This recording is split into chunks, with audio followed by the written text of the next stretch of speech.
Hallo und herzlich willkommen zu einem weiteren Tutorial bei Creative GIMP Arena. Und heute möchte ich mich nochmal mit dem Freistellen beschäftigen. Dazu habe ich mir dieses Schuhbild von pixabay.com runtergeladen und möchte heute mit dem Zauberstab freistellen. Und dann fangen wir doch am besten gleich an. Ich dupliziere mir die Ebene, schalte das Original aus, lege mir eine neue Ebene an, in einer knackigen Farbe, von mir aus ein dunkles Blau,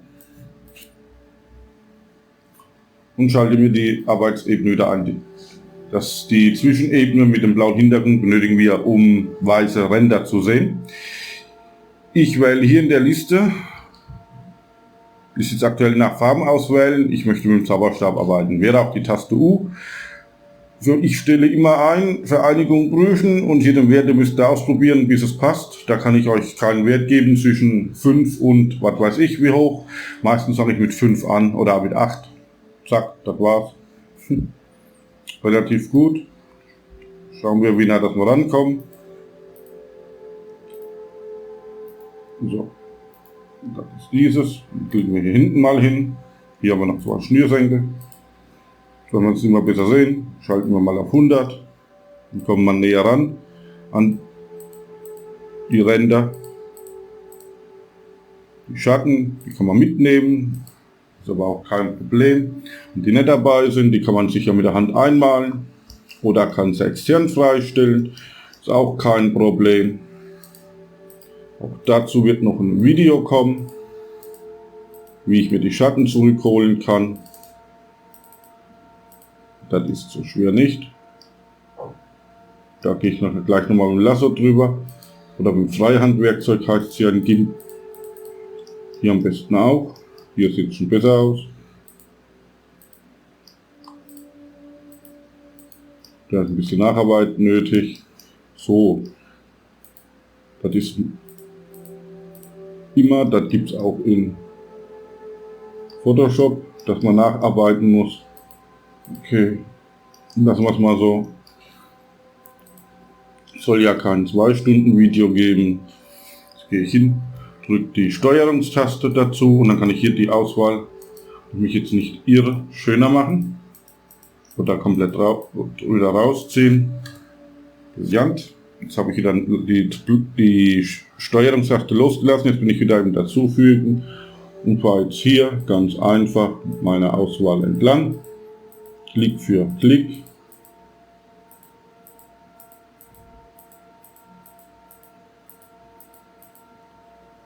Und habe so auch gleich ein Stück nachgearbeitet. So. Einmal. Steuerungstaste drücken, hier einfach mal drumherum fahren. Enter klicken, Steuerungstaste loslassen und einfach wieder neu anfangen.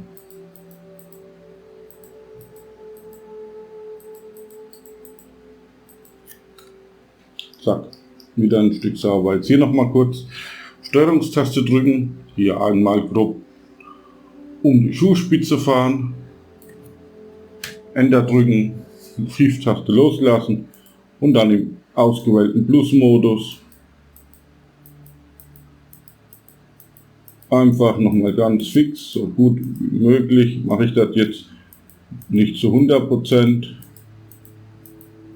Das Video soll ja nicht ewig dauern.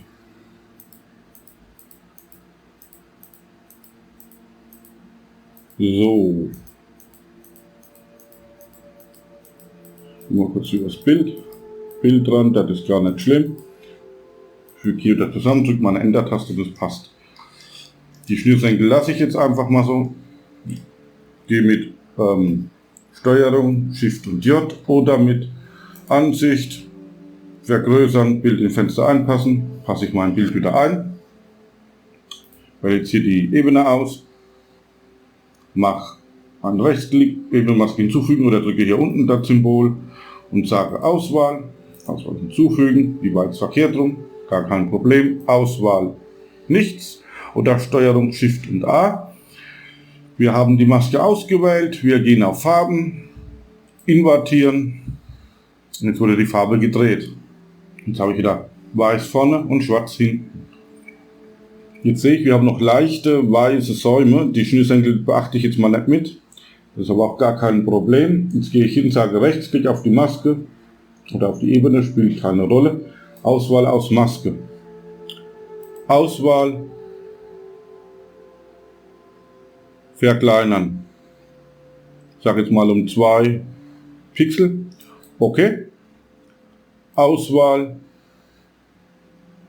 Invertieren.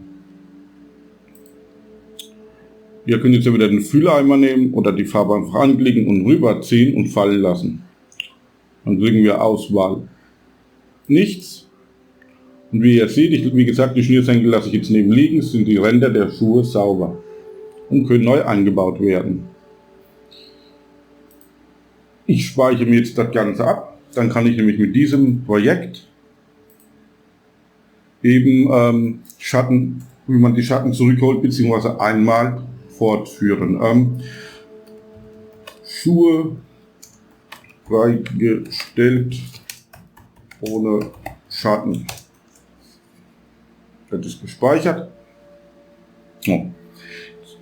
Dann bedanke ich mich fürs Zuschauen.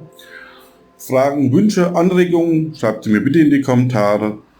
Und ich sage bis zum nächsten Mal.